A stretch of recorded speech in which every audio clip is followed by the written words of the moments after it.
Aya turns round to look for Daniel, but the creature isn't dead yet. It starts to crawl towards Aya. She says there's got to be something on this cruiser to get rid of this. She turns and runs back inside of the ship.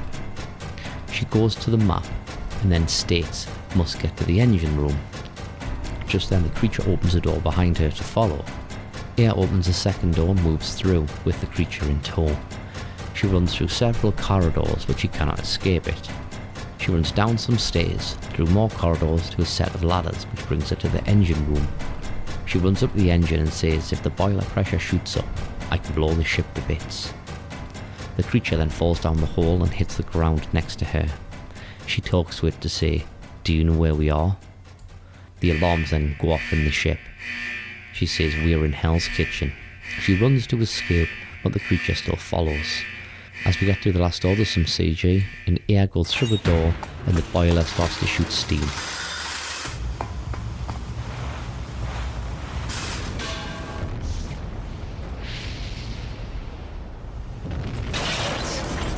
She jumps over the edge of the ship and the boiler explodes, taking the ship out with it. Aya's head then breaches the sea and there's no sign of the creature.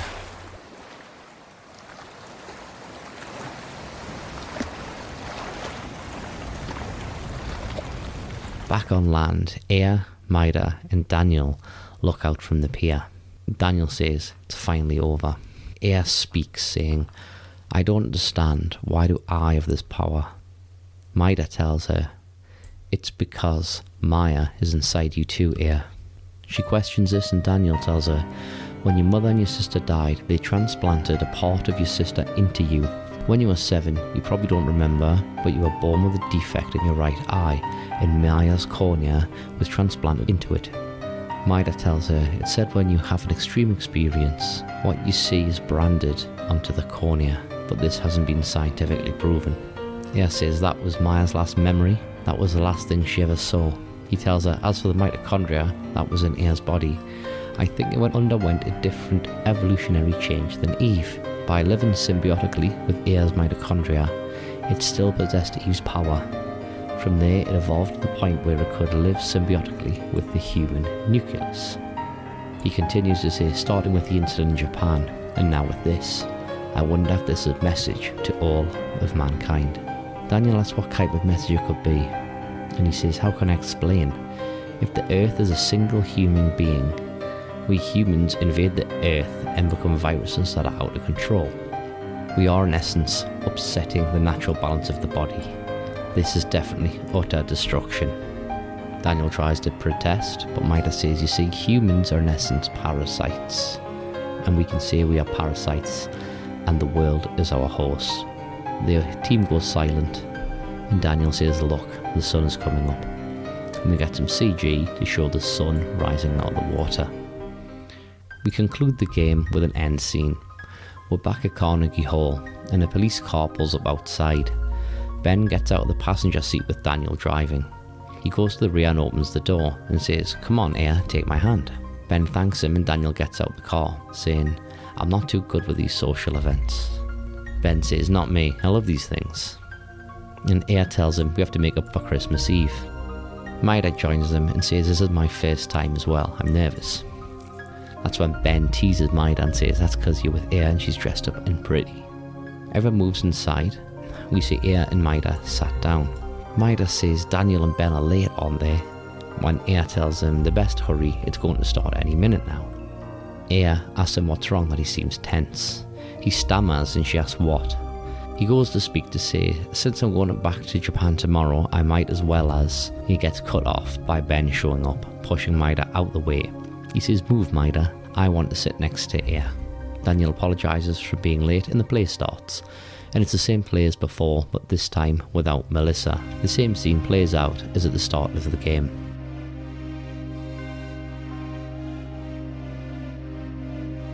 Where the prince is begging his father not to kill the woman. Just as she goes to sing, everyone stands up expecting the worst to happen again.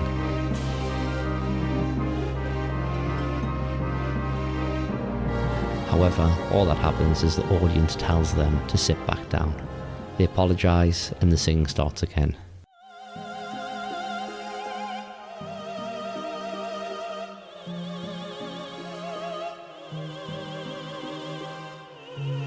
The camera then pans up and looks at the chandelier.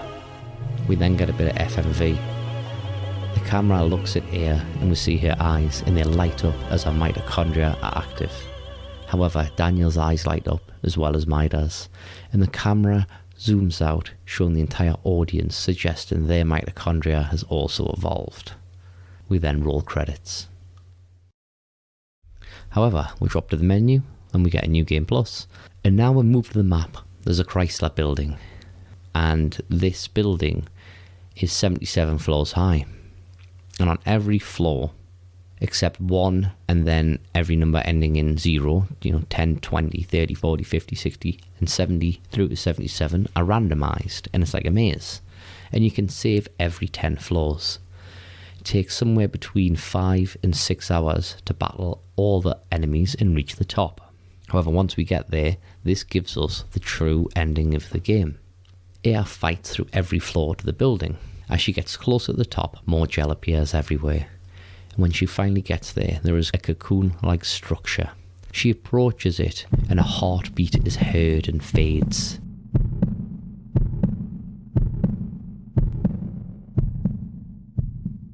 The cocoon opens up, and inside is Maya in her hospital gown.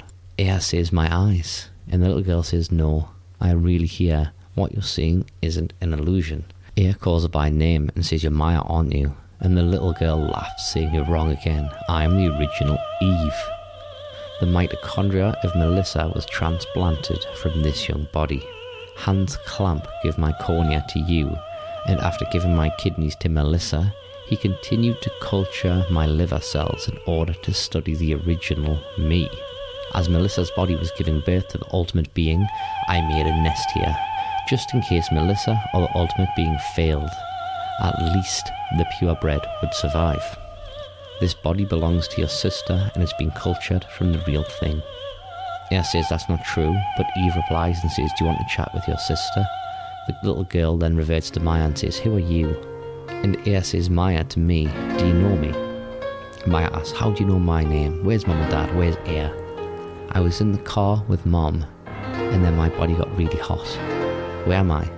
I have to go home. I have to. Aya's waiting for me." Aya tries to tell her that she's here. However, Eve then takes back over the body and says, "Sorry to break up the reunion. Did you have a nice time reminiscing?"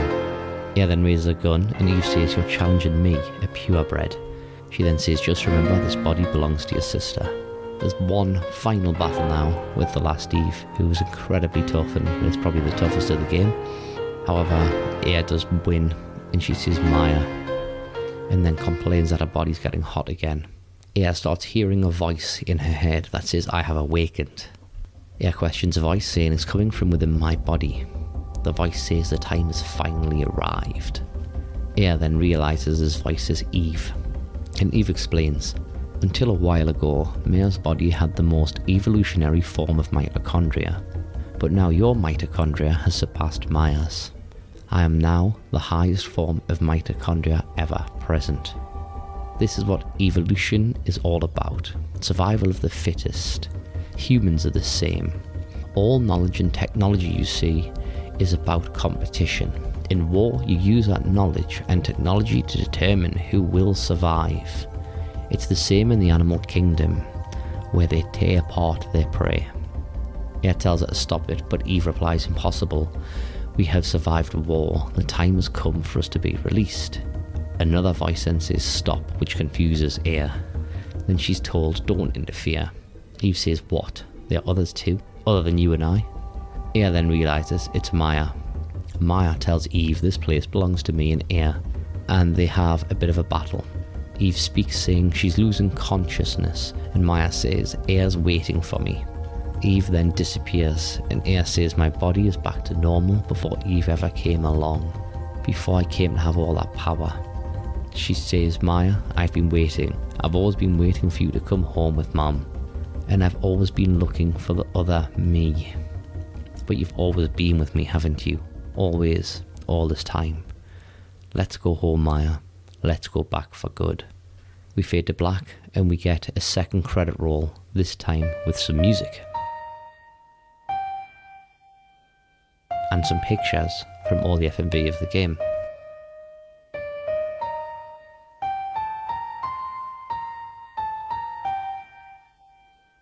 And this concludes Parasite Eve.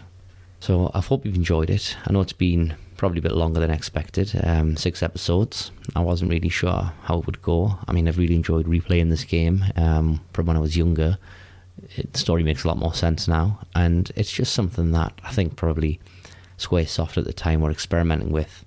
There's not a tremendous amount of gameplay. It does seem to be a lot of dialogue and story more than anything. However, I do find that it was a very fun game to play and a very fun game to cover. There'll be no episode next week. Going to take a very small break just to catch up with Mike and get things ready for Batman Arkham Asylum. So now is a good time to sort of pick it up and start playing it. If you've listened to this whole thing, thank you very much. As always, I really, really appreciate people listening. If you have any ideas or games you want to hear, fire them across. I'm always willing to listen if you think it'll suit the podcast style. I know a couple of people have suggested a few things, and I am looking at trying to cover them, but we can only really record once a week, so it takes a little bit of time to get through things. But once again, thank you very much. Good night, and we'll speak to you in a couple of weeks.